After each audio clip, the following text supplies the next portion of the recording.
Hello, কি অবস্থা সবার?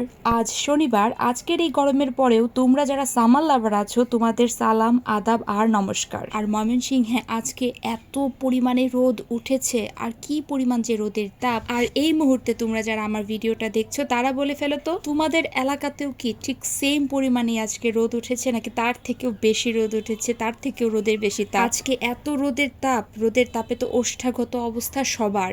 একবার দেখো আকাশের অবস্থাটা, আকাশটা নীল, একদম রোদে ঝলমল করছে, ঝকঝকে চকচকে একটা আকাশ। দেখতে তো ভালোই লাগছে, তবে রোদের তাপটা আর সহ্য হচ্ছে না। আজকে সকাল 9:30টার সময় ঘুম থেকে উঠেছি। ঘুম থেকে উঠেই দরজাটা খুলতেই দেখি বাইরে কি পরিমাণে যে রোদ। আজ তো কোনো রকমে রান্না বান্না করেছি। রান্নাঘরে আজকে যেই আসছে সেই বলছে তাড়াতাড়ি রান্না বান্না করে রান্নাঘর থেকে বের হও, মোটামুটি একটা কিছু ডাল ভাত রান্না করলেই চলবে। কিছুদিন আগে অনেক বৃষ্টি ছিল, আর এখন হচ্ছে রোদের এই অবস্থা। একদম চারিপাশে মনে হয় তাকানো যাচ্ছে না, এত রোদের তাপ। তবে এত রোদের তাপের মধ্যে সবাই কিন্তু যার যার জায়গা থেকে প্রচুর পরিমাণে জল খাবে, আর যথাসম্ভব চেষ্টা করবে বাইরে কম যাওয়ার। যদিও বা যাওয়ার প্রয়োজন হয় তাহলে অবশ্যই সাথে একটা ছাতা রাখার চেষ্টা করবে। আমাদের বাসার সাথে একটা আম গাছ আছে, গাছের জন্য কিছুটা ছায়া থাকে বারান্দাতে, তবে সকালবেলার দিকে প্রচুর রোদ ছিল, এখন একটু ছায়া। তবে আজকে ঘরের ভেতরেও প্রচুর রোদ, জানালা দিয়ে যে পরিমাণে রোদ আসছে। এই দুপুরবেলা রান্না বান্না শেষ করে এইমাত্র এসে বসলাম।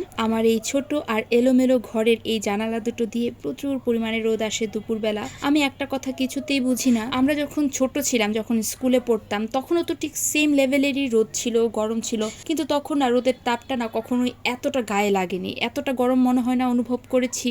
ইদানিং যেভাবে গরমের তাপমাত্রা বাড়ছে, মানে কি আর বলবো। যাই হোক, ছোটবেলার দিনগুলো অন্যরকম গিয়েছে। আমার ছোটবেলাটা অনেক সুন্দর ছিল। আর এই যে আমার ছোট একটা ঘর, এই ঘরটা অ্যাকচুয়ালি আমার কাকা শ্বশুরের ছিল, তো সে তো এখন মারা গিয়েছে, তো এখন আমরাই থাকি এই ঘরে। আর এই যে এটা হচ্ছে আমাদের ছবি, এটা হচ্ছে আমার শ্বশুর মশাইয়ের ছবি, আর কাকি আর কাকা শ্বশুরের একটা ছবি, আর কাকা শ্বশুরের আরো একটা ছবি আছে। আমি ছবিগুলো একদমই ঘরের দেয়াল থেকে নামাইনি, যেমন ছিল তেমনই রেখে দিয়েছি। আমি আরো মুছে টুছে পরিষ্কার পরিচ্ছন্ন করে রাখি। এই গরমের মধ্যে আমি যে ভয়েস ওভার দিচ্ছি, আমি যদি দেখাতে পারতাম গরমে আমি পুরো দরদর করে ঘামছি। শুধুমাত্র তোমাদের জন্যই এত ছোটখাটো করে একটু পরিশ্রম করে ভিডিও বানাই, কিন্তু তোমরা একদম ভিডিওতে লাইক আর কমেন্ট করো না। আমার ঘর সারাদিন প্রচুর এলোমেলো হয়ে থাকে, তাই তোমাদের সাথে কখনোই কোনোভাবে শেয়ার করতে পারি না। যাই হোক, আজকে আমি রান্না করেছিলাম নিরামিষ লাবড়া। আজকে যেহেতু শনিবার, তাই তো আমি নিরামিষই রান্না করব।